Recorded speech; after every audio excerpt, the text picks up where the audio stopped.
Roll call. Ms. Rodriguez. I'm here. Mr. Arnold. Mr. Albright. Here. Ms. Banks. Ms. Bell. Present. Mr. Brown. Here. Ms. Carter. Here. Ms. Clark. Here. Dr. Elhai. Here. Ms. Friedman. Reverend Gordon. Here. Ms. Hardy. Here. Ms. Howe. Ms. Mendoza-Locke. Here. Dr. Sada. Major White.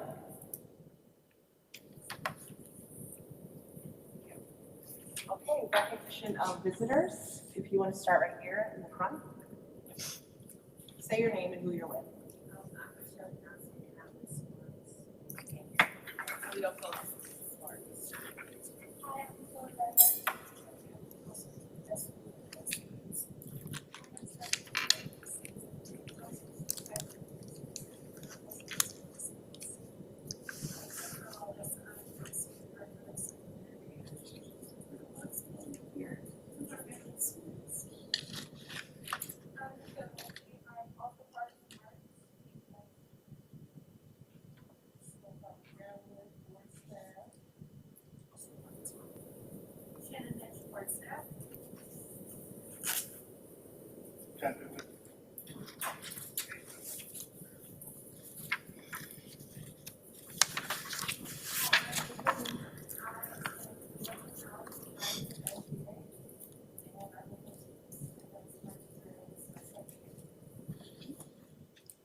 Great, thank you. Do you miss anyone in there?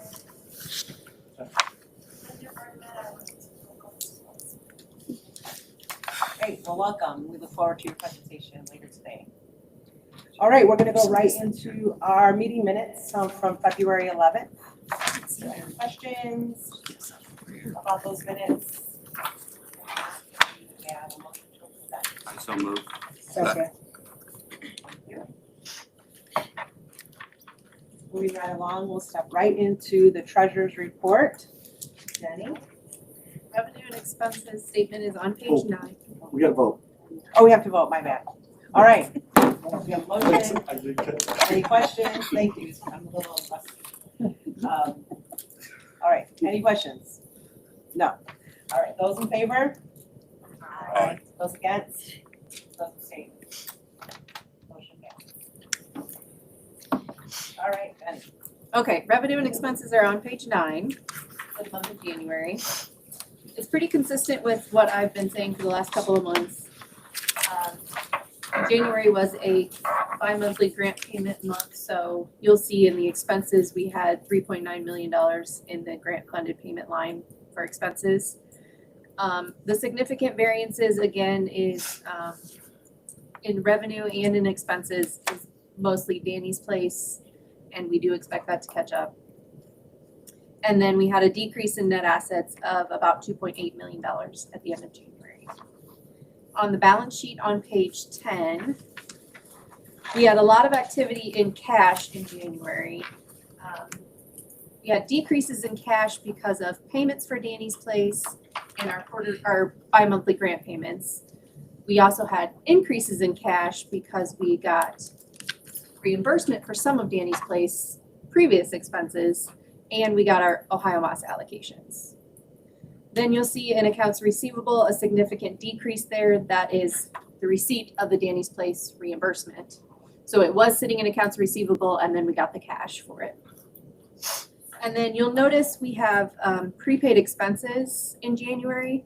That is the POS advances that you approved because Smart Care Streamline is still in process. So you approved advances for January, February, and March.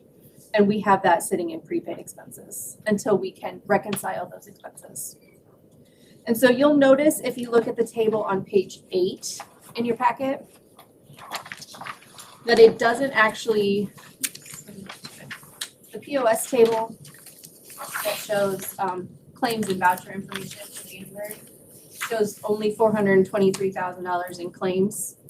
We also paid out advances of 505,000.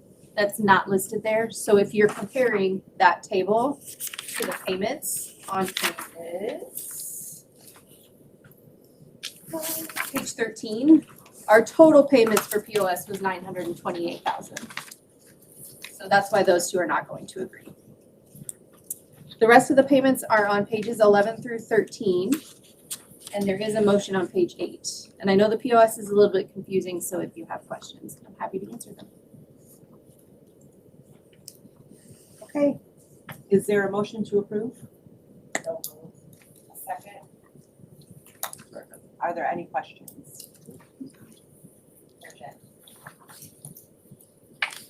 Okay, motion passes. Oh, those in favor?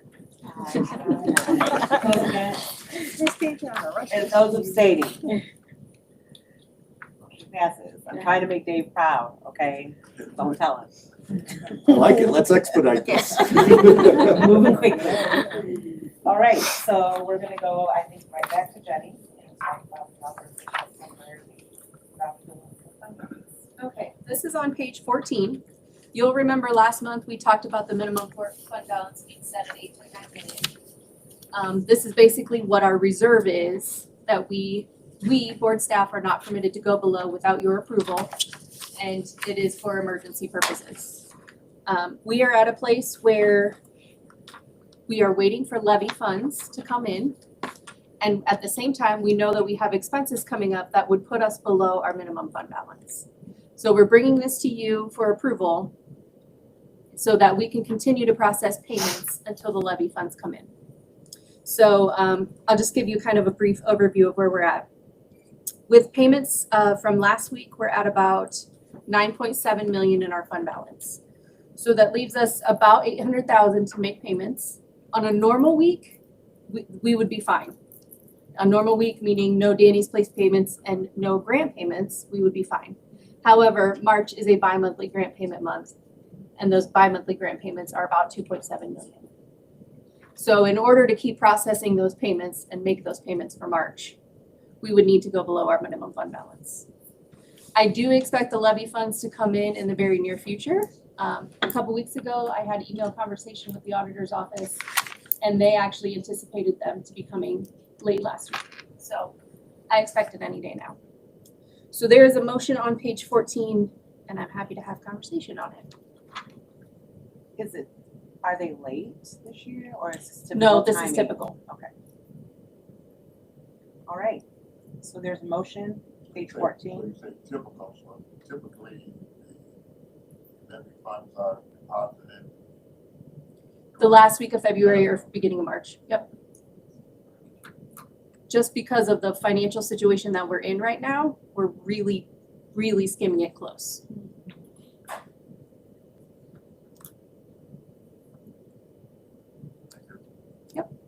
Okay, is there a motion to approve? Oh, yes, ma'am. A second over here. All right, are there any more questions at this point? All right, those in favor? Aye. Those against? Those abstaining? Motion passes. All right, so now we're gonna throw it right over to Elijah, Health Officer designation. We'll start there. Good afternoon. Health Officer does before we get into this motion that we're saying provide us with update on those with our commitment to increasing health officer diversity. We are still exploring some strategies. Talking about our network to see what can be doable. And yeah, there's a lot of things we need to consider. So we are still actively working on it. We don't have anything to present today, but we're moving forward with that. And the motion, you'll see we have just 3 renewals. These are health officers that are current health officer. Their designation expires at the end of the month. So this is just renewals. I'd be happy to take any questions.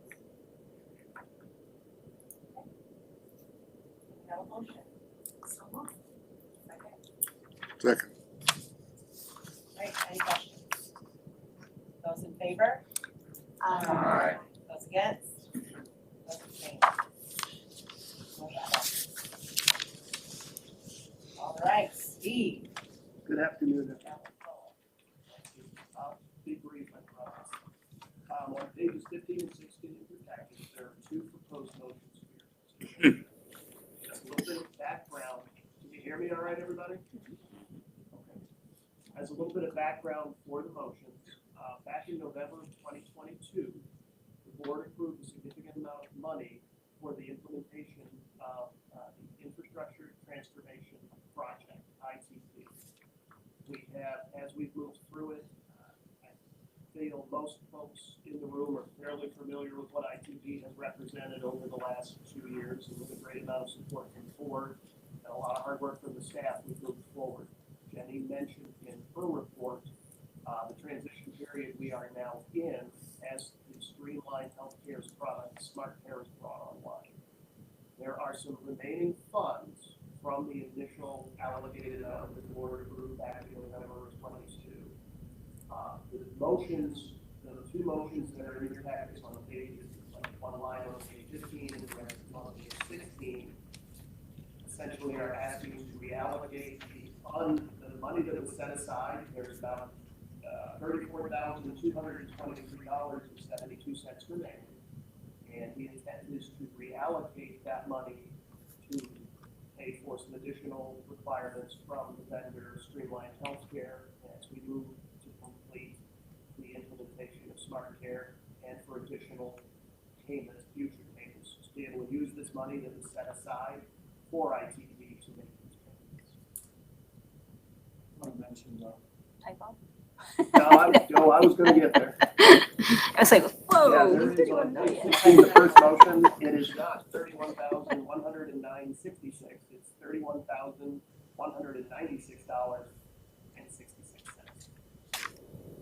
I'll never live that down. The engineer can't tell, but that's okay. I can take any questions that you may have about what I've placed on. Steve, without getting too far into the weeds, the non-contractual customization, Functionally, what we've discovered we are now on our third electronic data interchange platform. For about 17 years, the multi-agency community services information system, MCSIS, you may have heard of, was run by the state of Ohio's Department of Mental Health and Alcohol Drug Addiction Services. That sunset in July of 2017. Our board contracted out with Montgomery County to use the Great Office Solution Helper, GOSH. As we transitioned, both of these systems were not specifically designed to process claims in the manner with which the systems were initially set up. GOSH essentially was an attempt to replicate what exists did. As we have moved and transitioned into SmartCare, we've run into there's technical issues, but most importantly, some of the customization is to replicate the process whereby GOSH, which was designed to replicate MCSIS, which was a Perot Systems DOS-based application from 1999. We're essentially needing some additional help to make certain that when claims are fed in, not a whole lot of detail, but the 837 billing file that we will receive is properly adjudicated and paid through the system. And we are requiring, when we contracted with Streamline, they provided the application, they provided the platform, and they provided a lot of the services required to do this. We are now at the place where we're preparing to go live at the end of the month, where there are things we simply don't have the capacity to do, and we don't want to leave it undone and not correct. Because it's real money, and it's very important that it be balanced to the penny, and these are the kind of things they can help us do. We just do not have the capacity to do something. It's a limited time, and it's an amount not to exceed, and hope's not a plan, I understand that, but there is no reason we should be at even $23,000 for this. But I wanted to be upfront and candid that there is the potential, but we have to get this right. It absolutely has to be right. It's that important to us. So the anticipated cost is approximately $23,000. but you're asking for 31.1 to not to exceed that No, amount. well, actually, it's not to exceed the 23,400. We intend to bring it in way under that. The intent is to bring it in significantly, maybe about a third of that. The rest of the money that is being allocated will either be spent for the customization we need for the EDI platform. Any money that is not spent in that regard goes for future payments, because we license the application. It's an ongoing, it's kind of like Office 365, you pay a monthly licensing fee. Functionally, it isn't a monthly fee with SmartCare. SmartCare is a cloud-based, it runs on Azure and a whole bunch of, again, I won't get into all the technical stuff, but you're licensing it, so these will cover licensing fees, which we would have to pay regardless. Thank you. Are there any other questions? Oh, yeah, thank you. Just make sure, I would read the PowerPoint information. All right, so.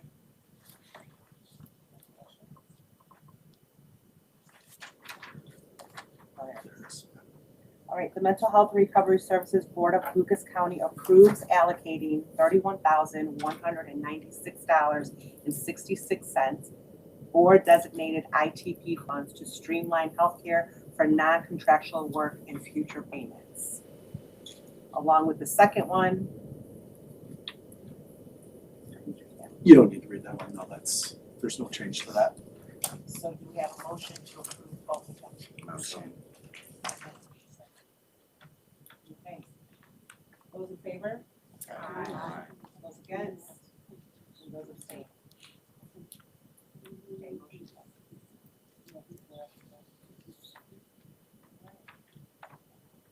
Thank you, Steve. So it looks like, Julie? That's me. Hello, good afternoon, everybody. I don't have a motion for you, but I do have some programmatic outcome reports for the calendar year 2024. So this is January 1. Yes. Who are you? I'm sorry, I'm Julie Rook. I'm the manager of quality and evaluation. Sorry. So this is from January 1st, 2024 to December 31st, 2024. You should have a supplement to the packet. It's a pretty thick report that I created for everybody's reading pleasure.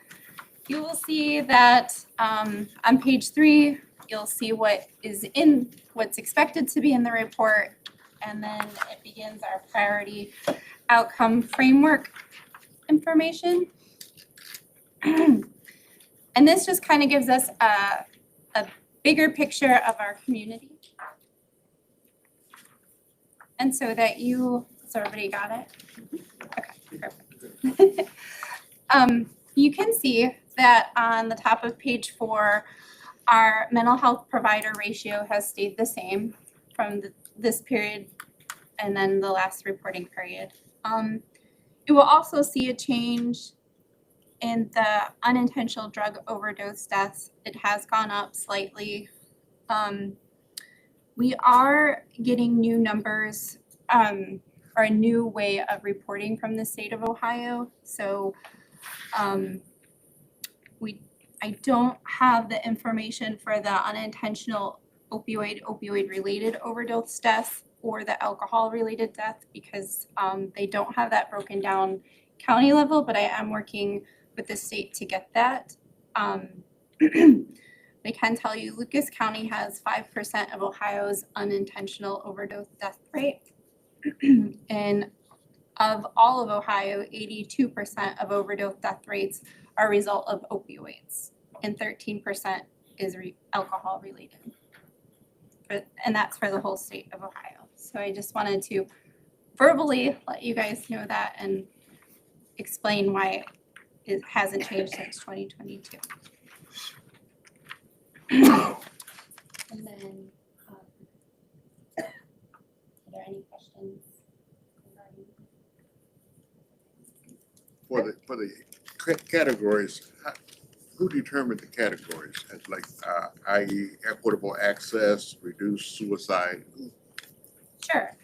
I believe that is explained in the priority outcome framework. It was part of the 2017-2020 strategic plan. And it was led by the trustees. So is this board? Yeah.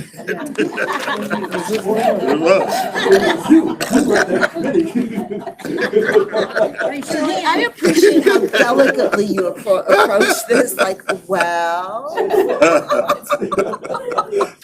Thank you.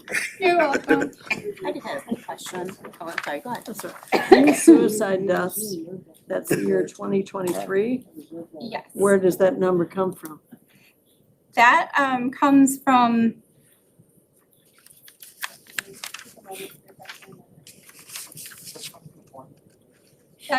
the coroner, I believe. Yes. Thank you.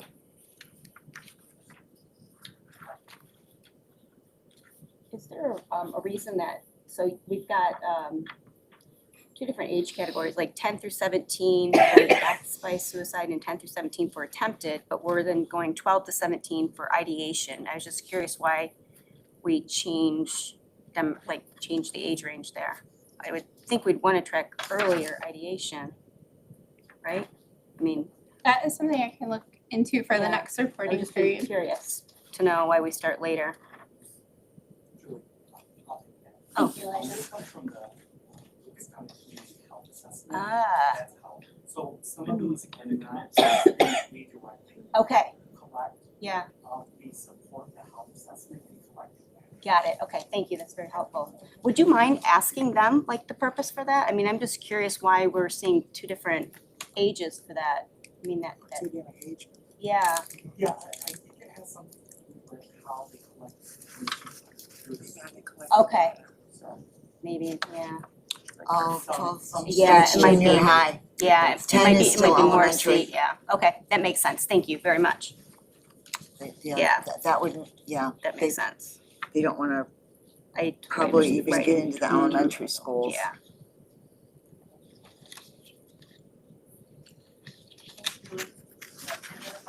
Mhm. Thanks a lot. Well, I have much more of the report to go through. I mean, I can be done if you'd like. That's where to go. Wow, I got off the hook now, just kidding. So moving forward is the data that we collect from all of our programs. So we have 78 programs that we collect information every 6 months from 25 agencies. And as you can see on page 7, 85% of our programs were on track for this calendar year and 15% of our programs were not on track. Congratulations to our, to, wow, that's good. And we can continue to see that it's broken into 3 different services. So you have treatment, prevention, and supportive services. So treatment was on track for 93%, so 26 out of 28 programs were on track. Prevention was 67% with 10 out of 15 on track. And supportive services were 87%, 20 out of 23. We do have a lot of our suicide Lucas County Suicide Coalitions. We don't have like a set number for them, so they're NA marked in the report because that's just how we have been tracking that at the moment. And then it is broken into treatment. You can see the agencies that were not on track, such and then prevention and supportive services. And then on page 9 are the resources for the report. And then there is an appendix A in the report, and that is our 78 programs. And while you look through them, you can see that the greens are yeses, and then the reds are obviously no's, and then the NAs are the countywide suicide services. I'm happy to answer any questions on any of the agencies that have provided report. I will give you a few minutes to look through them. Yes. So, I'm looking on page 15 and the top two have no, but they've not turned in a report. Is that why it's a no? Correct. You don't know. I'm sorry. Appendix B has the information. That agency turned their report in late, so we moved it to an Appendix B. So I do have that information for you, but when we filed this report. So, is that number, that 85% include the late people? Correct. Okay, thank you. So it looks like there's somewhat of a common theme amongst the notes of fewer individuals. Yes. So is that like reason that that's happening or? There could be several different reasons why it's happening. It depends particularly on the program. We've had a lot of agencies report staff turnover has been an issue, so they don't have the capacity to serve. There's been other reasons, but that one comes to mind the most. Just kind of close the loop on this as well, is the no's more often than not for this report will correspond to a 120-day notice as well. Thank you.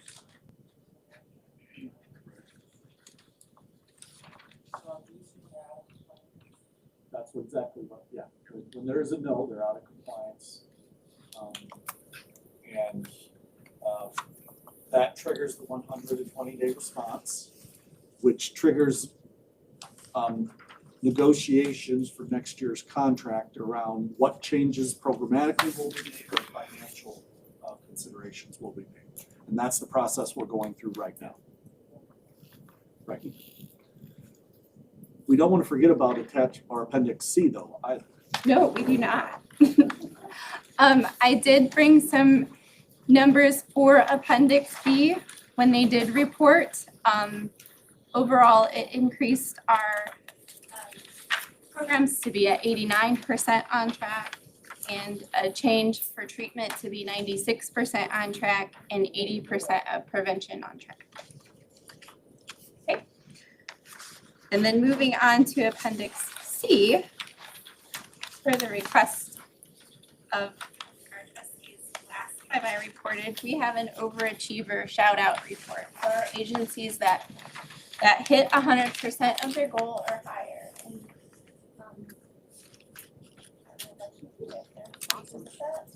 there is a little bit of pink/purple on there.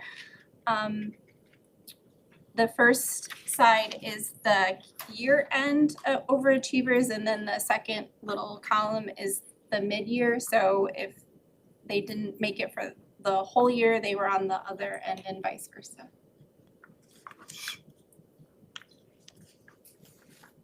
Some positive, yay. Fantastic. Thank you. Thank you. Good job. Report.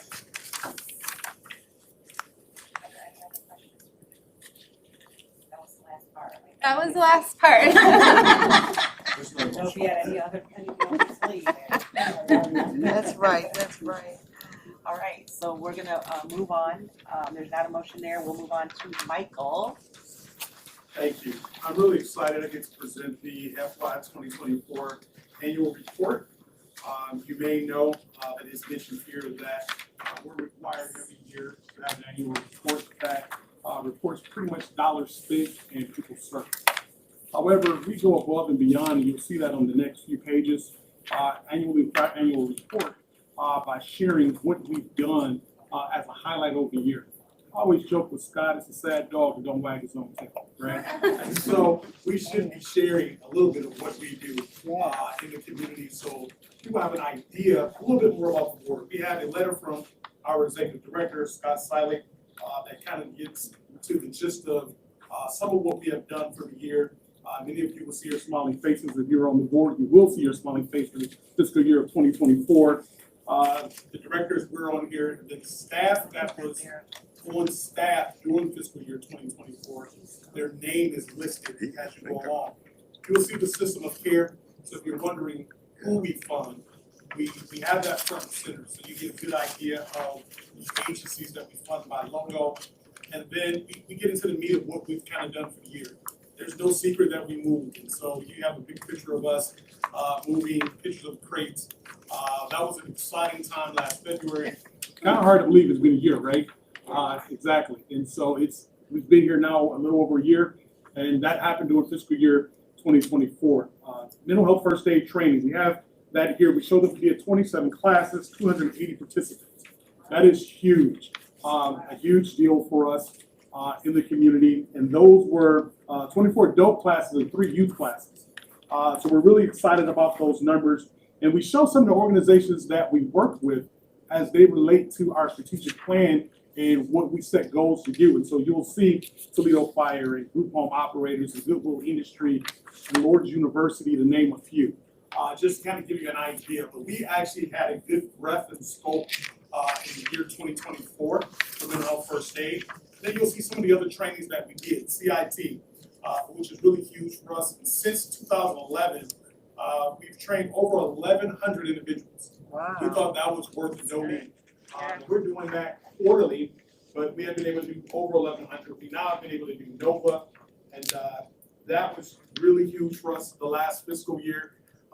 Amy and Elijah worked really hard for us to be able to move that forward in our community. That helps us to respond to crises that we wouldn't have been able to respond to before, as well as Danny's Place. Most of us was there when the groundbreaking took place, right? That was last May, and it seemed again like that was a long time ago, but it's we're coming up on that anniversary as well. So you get a chance to see where we were a year ago when we broke ground and we had the shovels and we had the hard hats there. We were able to take pictures.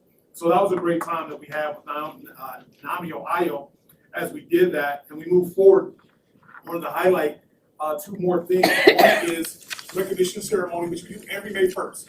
And so if you haven't got your save the date for this year's, May 1st, 8:30 a.m. Zoom, and you'll be getting more information about that. But last year, we were right back down the street here at the hotel, and it was an incredible event. We had an awesome time, and so we wanted to highlight those in our community who we were able to recognize, and those who serve alongside of us and make our system so important, so unique, and very positive. And then, of course, we had a levy. If you don't remember, we had a levy that passed, and here's an opportunity to see many of the people that volunteered and stood with us and supported us. So you see people like the mayor, and you see Christina there, and you see judges and retired judges and county commissioners. And so that's exciting. One last thing, or 2 last things, we launched the app. And so again, that's something else that seemed like a long time ago, but it did really well for us and made access to the community for services at their fingertips. And then we created a partnership with the Mud Hens and the Walleye, and both of which we had mental health nights. And you see Scott being interviewed there. And that was amazing. It was something we had never done before. It gave us an opportunity to reach the community in a different kind of way, a more relaxed setting. We had a very good impact. They did an extremely well put together thank you video of us being a part of that for the year. We were able to have our logo inside their 2 facilities all year last year. And that in itself was amazing for us to be able to have that brand recognition and to be able to push forward mental health and try to bust stigma. You will see that we highlighted some of our many grant winners. And from there, you've got treatment data and physical data. And if you have no questions, before that in the packet, I think page 16, we have a motion for your consideration.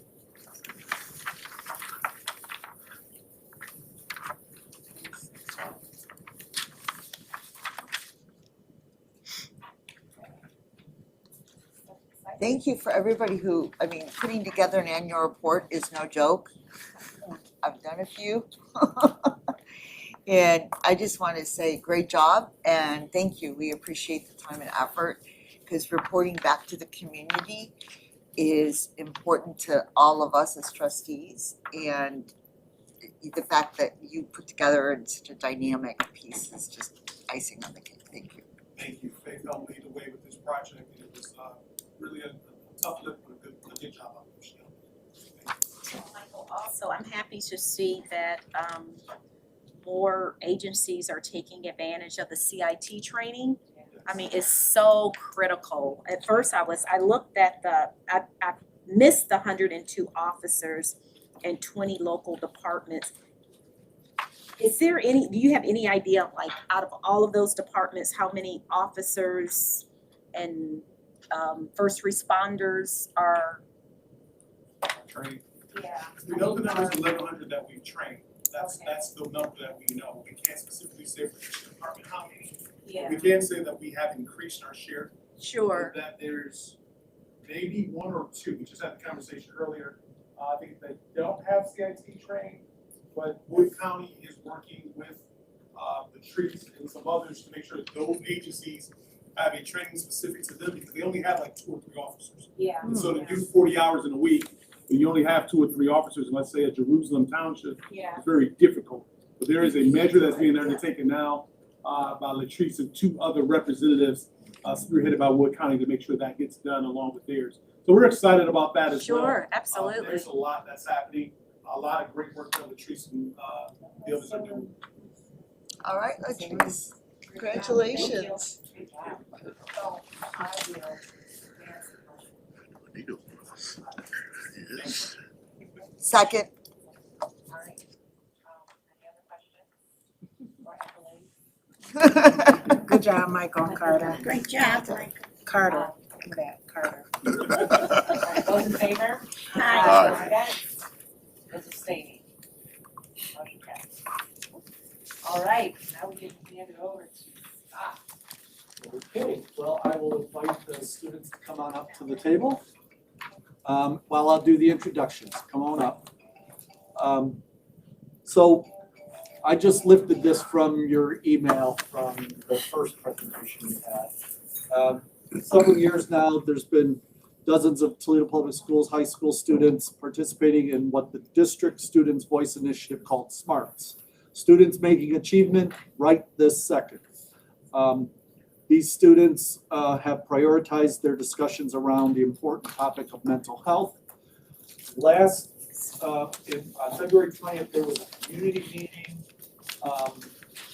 where the Toledo Public Schools Board turned over their meeting to these fine folks to do a presentation and tell them what they've been up to. They did a fantastic job. I was in the audience, and after that meeting, I invited the group to come and present to here. One of the reasons I did that, well, several reasons. One, first, to recognize their student leadership. But also, we talk about incorporating young people's voice in our planning. And guess what? We're in the middle of our planning process, right? So I thought, what better way to do that but to bring these fine people in today and have them do a presentation for you all. So I am going to turn it over to the student who's going to introduce Michelle Johnson. So Michelle, I'm just going to turn right over to you and you can take it away. It's all yours, folks.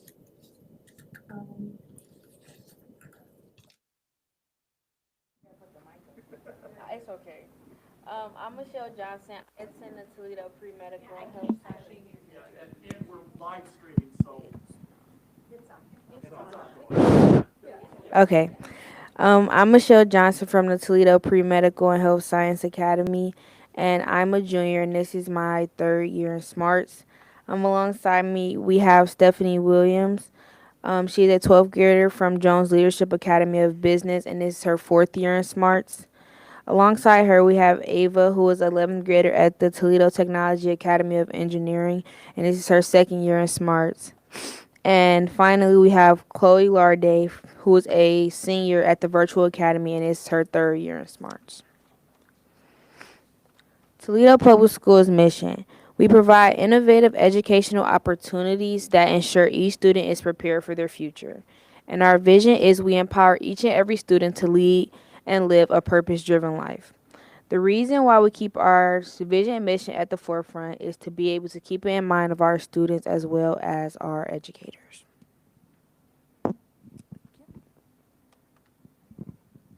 So the purpose for this board meeting is we're going to elevate the success define what mental health means to students and how we and all of us can support it, convey to the community that TPS values mental health of our students and recognizes student leadership in identifying strategies and taking action to promote it.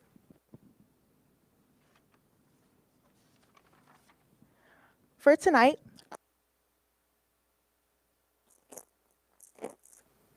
why mental health we have been where we are.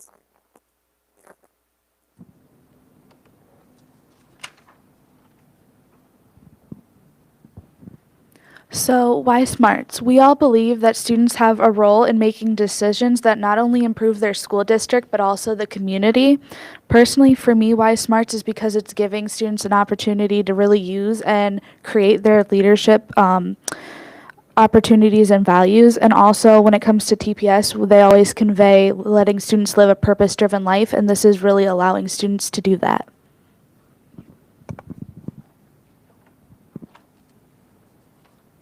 It's one student on this slide. And then I also would like to point out the paper that we passed out to you. If you would like to learn more about SMARTS after the presentation, we definitely encourage you to take a look and read about that. So why is mental health important? So for several years now, a lot of our students have been calling for an increase in our mental health supports, with a high percentage of them noting that they have feelings of anxiety and depression. And this has led to a lot of concerns for our students missing out on valuable school time. There's been a lot of work and resources in our district to provide for students, but we noticed that there was a gap. And what I mean by gap is there was a difference between what was being made and what students were aware of.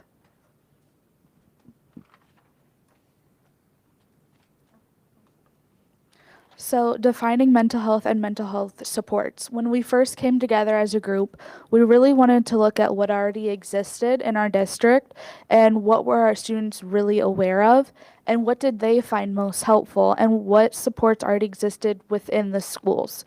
And this led us to a process where we started brainstorming what it truly meant as mental health to students. There was a lot of individual work and group work across the district that was done. And if you look at the image in our presentation, you'll see a list of words that this was created. And this also derived from a survey across our district that was taken. And I'd like to take a moment to point out some of the words as trusted, connection, safe space, and accessibility, which is going to be a big word that comes up in this presentation.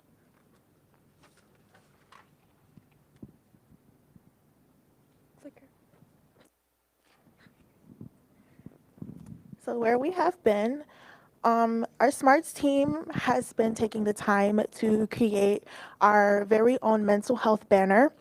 As you guys can see, the blue words on our banner are words we came up with during our very first get together.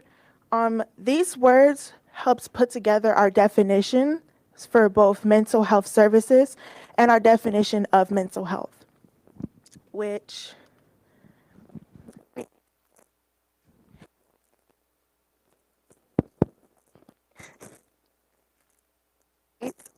strive for understanding and being able to have a trusted connection with peers and adults in a safe space to talk about their mental well-being and to be heard. This can be achieved if mental health is prioritized through awareness, availability, and access to resources so students can receive the help they need. Also, our definition for mental health is when students have great mental health, their emotions are validated, feelings are heard, they relieve stress, communicate with a better mindset, and are capable of building positive relationships.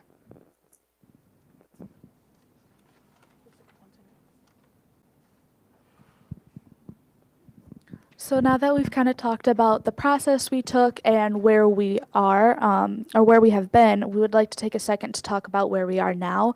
Personally, I'm a virtual academy student, And so we really wanted to create a resource for our students, which there is a physical space, which my peers will talk about in a second.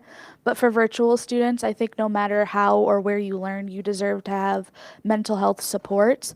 And so we offer a virtual wellness room that students can access on their Chromebooks. And this has things like a wellness blog, the included definitions that we just shared with you today, and existing resources. And we do include a lot of resource links and information on resources within our community, and are definitely looking with partnerships to share our resources and make them more accessible. So beyond the virtual wellness room, I attend Toledo Technology Academy, and that is on the DeVilbiss campus with the pre-med school as well. And we are focusing on building a physical space for our students. Is it on? Okay. Okay. So we've done this by connecting and staying in contact with Mr. Mendenhall, who runs the renovations for the Toledo Public Schools District. And he came to our school and kind of gave us a little walkthrough and helped us pick out a room that would be most beneficial for us now and in the future. And then we picked out a room that worked well for both schools. So, and where we're getting the funding for this primarily is supposed to be from the DeVilbiss alumni, which they stated at the board meeting that their big goal was $15,000. And at that point in time, they said they'd raised $3,200 already. But beyond the DeVilbiss alumni as well, our individual smarts group like mine and pre-meds are trying to raise money on our own as well through fundraisers, through school. Like we run a concession stand every basketball game, charity basketball game we do.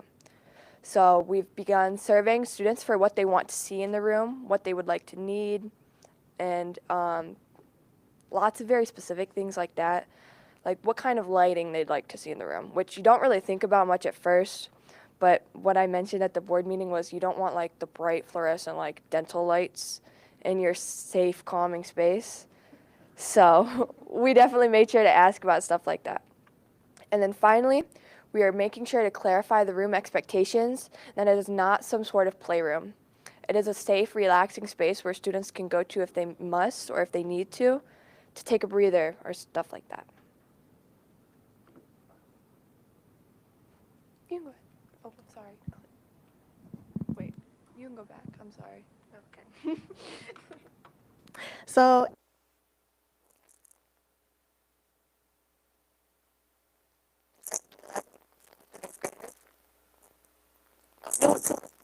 some of them are coming back for another year. We want them to find their place. Starting a older peer to a younger peer type of mentor group, so that way, if the younger student have any questions about school or questions about mental health well-being, they can easily just go to their older peer and find them in the hallways or wherever they're located and just kind of get the answers that they need, because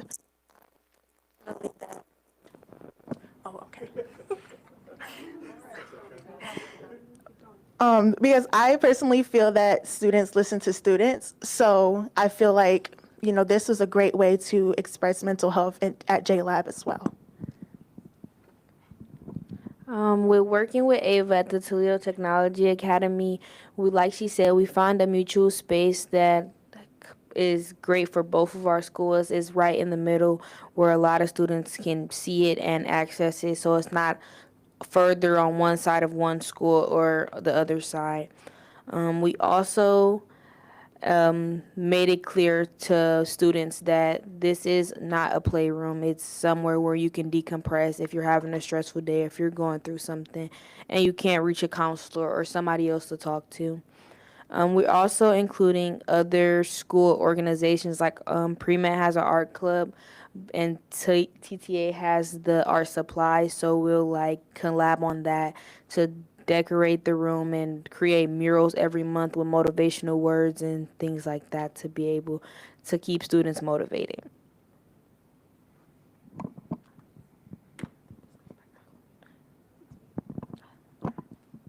Okay, so we've also begun doing our mental health first aid training by partnering with university partners through the University of Toledo.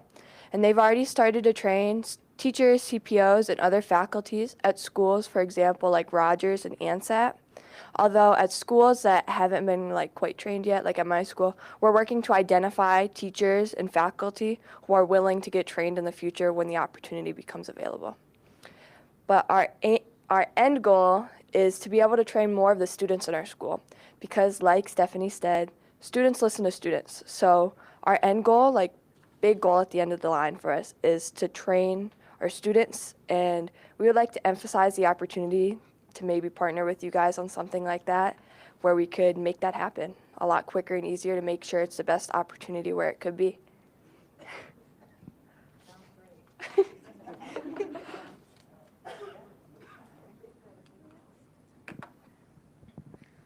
So now that we've talked about where we are, I'd like to take a second to talk about the future and where we would like to go. Specifically, we'd like to do a video with Dr. Durant, and the reason why our students really want our board member, Dr. Durant, is because he's very relatable to students and encouraging, and he also knows how to keep the attention of different age groups, so it's really great to connecting across an entire district of students.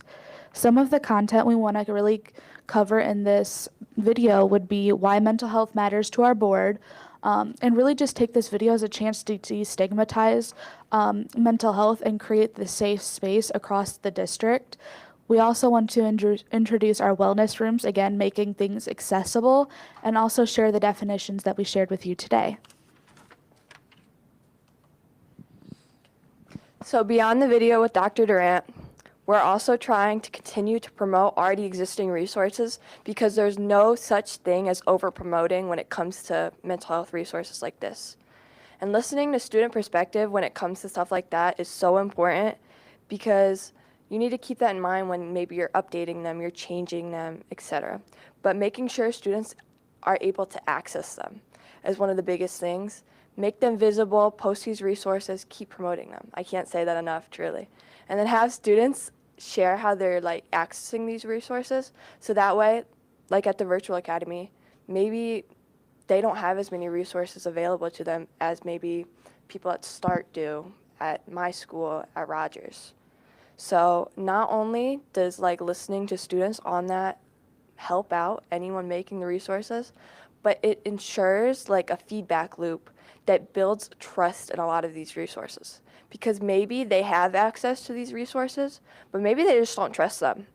Maybe they're not aware of them enough, maybe it's just not the resource for them. And that brings me to my final point, is to recognize the need for diverse resources, especially in mental health. Because you don't treat all physical illnesses like COVID, the flu, pneumonia, anything you're thinking of with the same medicine. So why are we trying to do the same thing with mental health and mental health illnesses? Because that's just not how it works. So we need to recognize that students have diverse needs, wants, and what they'll actually use depends on the student and what's going on with them.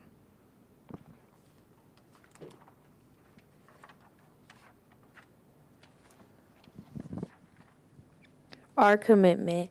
SMARTS leaders represent their peers and consistently seek input from them. So Chloe, with her virtual academy kindness room, she sent out a survey for what students wanted to see, as well as with everyone else's kindness rooms and how they're deciding to handle mental health in their school. There were surveys sent out and questions asked from students to students because, as we keep saying, students listen to students. SMARTS leaders aim for a united front with students and staff to collectively come up with solutions. And that takes us also back to our first aid training, where we sent out surveys to teachers and faculty who would like to be trained in this, because we want them to be able to help students as much as they possibly can if they really want to.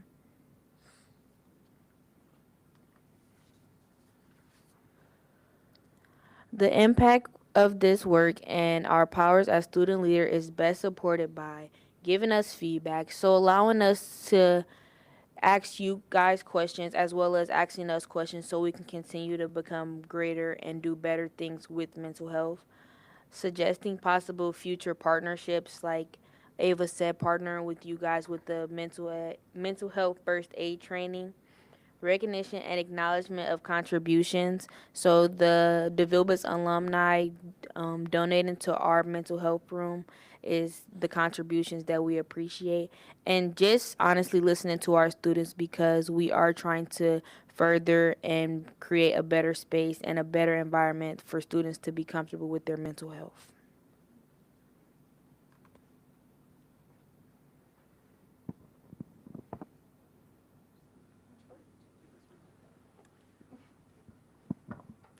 Thank you for taking the time to listen to our students. At this time, if you have a few questions for our students, I believe they would be open to answering any questions that you may have. And then Ms. Lawless and myself are here to assist if needed. And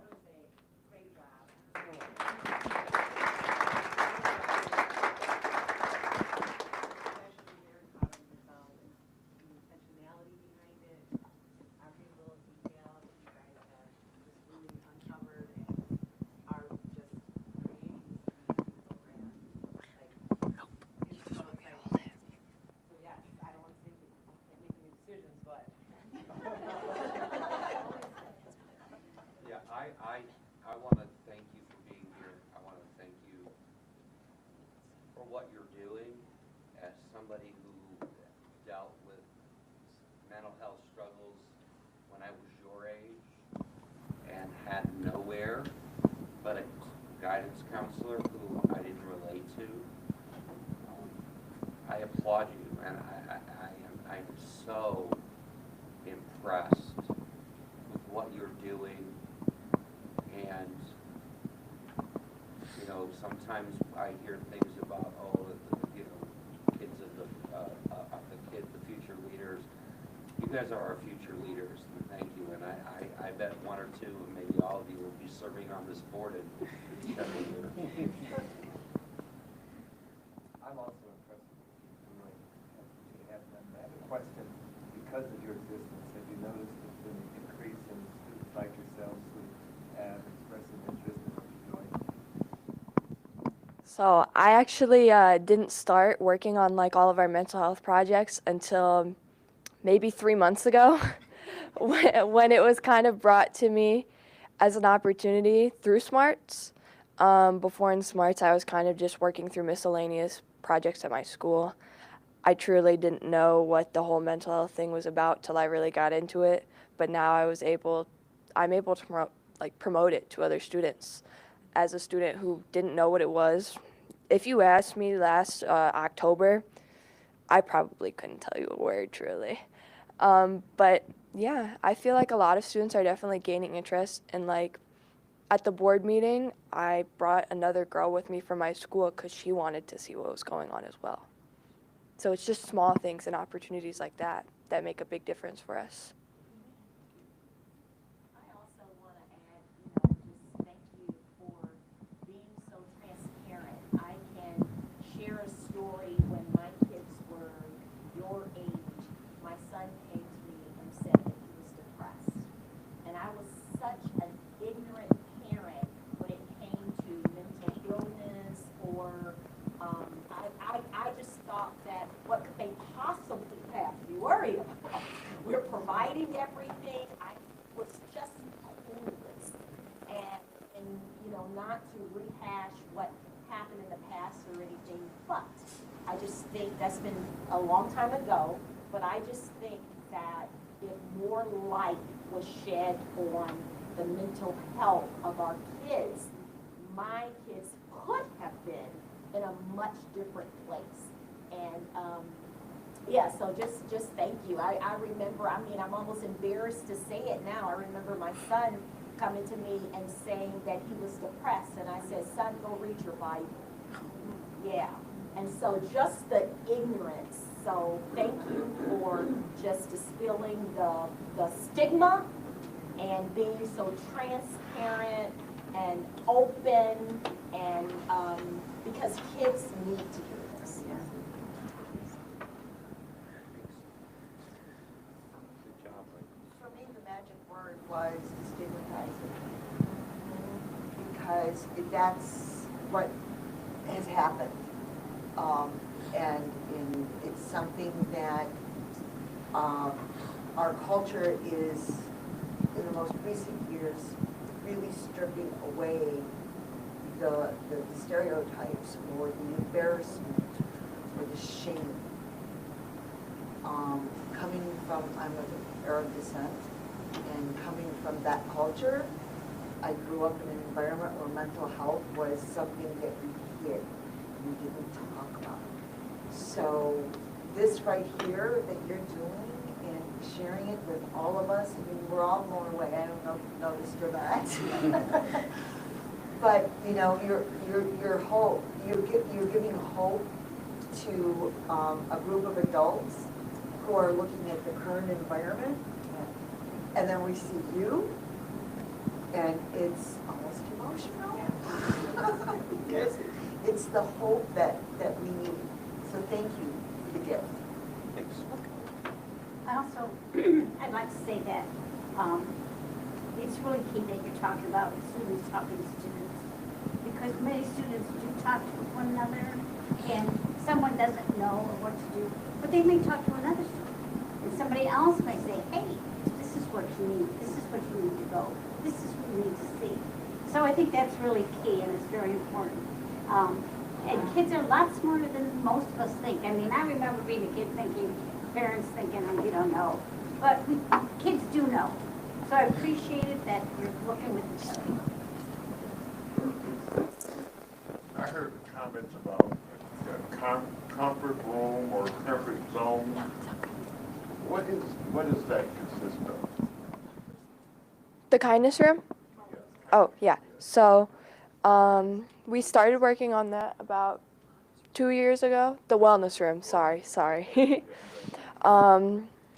And it's kind of how I like to describe it is like, it's almost like a counselor's office, but it's one specific room in our school, and it's kind of like in the middle of our building that we've picked out. And there's already some rooms built at, I think there's one at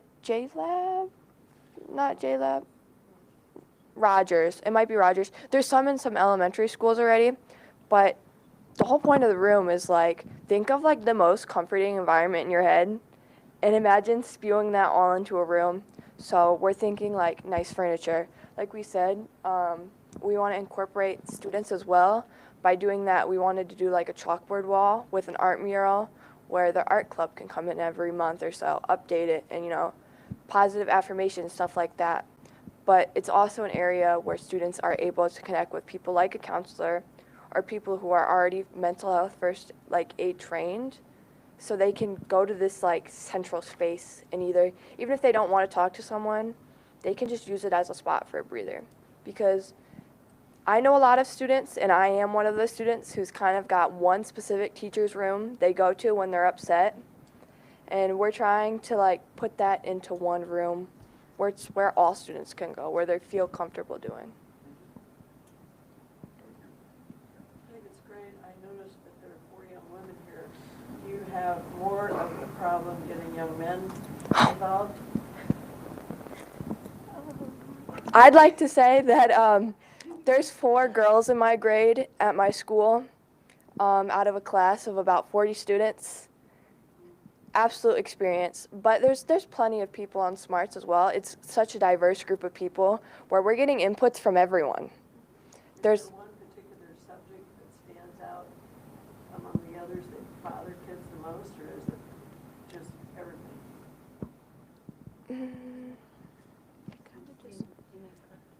It kind of just varies school to school. We do have teams in each school, so depending on what your school needs and what those students feel is going to be best and most impactful for their school building is what they do.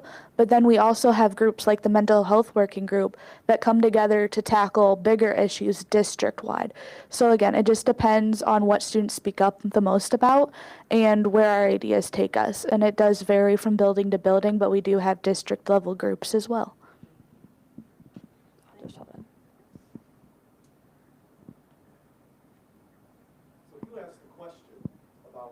Can we partner with Mental Health First Aid? And it's a resounding yes, we can do that, and will do that.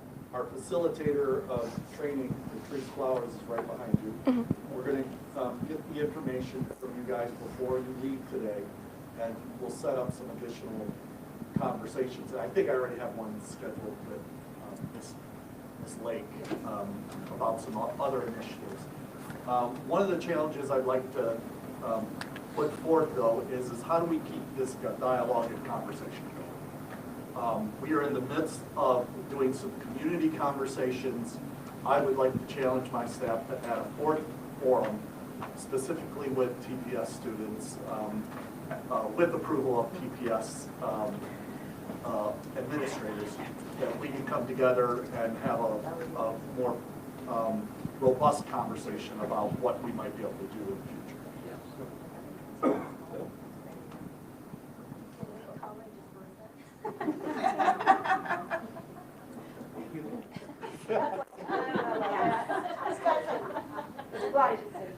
Only because I know you just can't sit there and listen.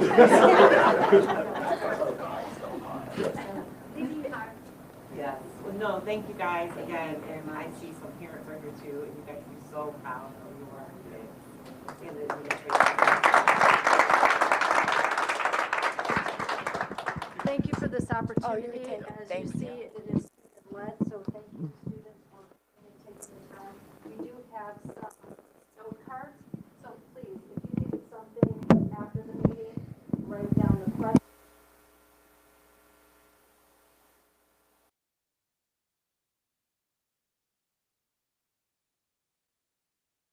Into open session.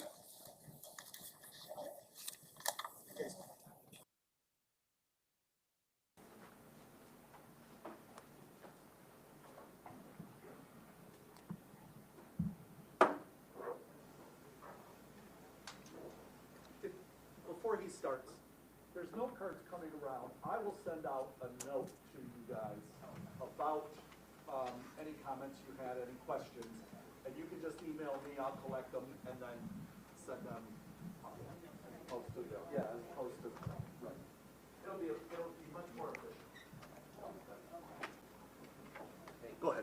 Thank you, Richard. There is a lot going on at One Government Center. I will be brief. There is something you need to know about. A week from Thursday, March the 13th, the Plan Commission meets. They have 20 items on their agenda. One of them is a doozy. I guess they're going to try and convert the old rescue building into a hospital. Devontae Williams of something called Assurance Plus Incorporated wants to put a hospital there. No changes to the existing building. He wants to put 52 beds on the 3rd floor. If you recall, rescue was zoned as a residential facility. It only had 16 beds on 2 different floors. 52 beds on 1 floor. And there's also going to be 2 floors devoted to administration. They're going to have both inpatient and outpatient. It just sounds like a fiasco to me. This is within a stone's throw of 2 schools, Rosa Parks Elementary and the Old West End Academy. Normally in the staff analysis for the Plan Commission, they talk about a community meeting. Nope, no community meeting. I don't think the neighbors are going to be very happy about this. It goes before the Plan Commission on the 13th. The Plan Commission staff is recommending approval of both the zone change and the special use permit. And then it'll go to City Council, if all goes well, in April. I really think we need to take a look at this. It just doesn't seem like a very good, putting 52 beds on 1 floor. That's going to be very cozy. It just sounds like it cannot be done. So we'll see what happens. That is one of 20 items on the agenda. There will also be a zone change for 1316 Nebraska. That's for an existing group home. And a special use permit at 1111 Mason, that's on the east side near East Broadway and Star, for a new group home. And you'll be delighted to know that there are 4 tobacco shops. 3026 Glendale, 1122 Burns, 606 Reynolds, all of those are recommended for approval. There's one at 1501 Detroit. That's recommended for disapproval. But remember, the Plan Commission can ignore their staff and approve that one too. So people don't have to go far to get their nicotine fixed these days. But yeah, that's that's Thursday of next week. It's going to be a very long meeting with 20 items on the agenda. And, oh, please indulge me just for a minute. As I've talked so many times before, this is today's New York Times. They continue to report on cases of parents being charged when their children or adult children go out and commit a mass shooting. Now, this is the one that took place on July the 4th of 2022 in Highland Park, Illinois. That's where a young man got his hands on a gun and he shot 7 people. His father was charged with 7 misdemeanor counts and convicted. For 2 years, this very disturbed man has claimed his innocence. Rejected all deals that would get him a lesser sentence, claimed he wanted a trial. Well, he got it. And literally at the last minute, just before opening statements, he jumped up and said, I'm guilty. So the courtroom erupted. His mother was there. She jumped up and said, what are you doing? And so the judge gavelled her down. And after a quiet return, the judge said, are you sure you know what you're doing? He said, yes, he does. And he wants to plead guilty. So after 2 years of preparation, all that goes into a jury trial, and that includes the family members to come in and talk about how they're paying, they won't get the chance anymore. Now it's up to the judge to decide what to do with this man. And this just makes it so much worse for families across the country because, the New York Times, is going to continue reporting on these. Now, here's my point. We have 2 courts in this country. We have the court of law and we have the court of public opinion. I do believe it's possible for family members to get a fair trial in a court of law, but not in the court of public opinion. Right now, there's a lot of anger about these shootings. Over the next 4 years, we're not going to see a lot in the way of gun control, but we probably will see more shootings because anybody can get their hands on a gun these days, and they go out. And, of course, the news media they drag the people through the mud, and they get dragged into court and charged. We're seeing more and more of that. So, once again, I'm saying this is an excellent opportunity for this board. We ignore the families of the mentally ill in this country until there's a tragedy, and then we blame them. We shouldn't do either of those things. And if we help family members today, then we don't need to prosecute them tomorrow. So that's my editorial opinion. Thank you.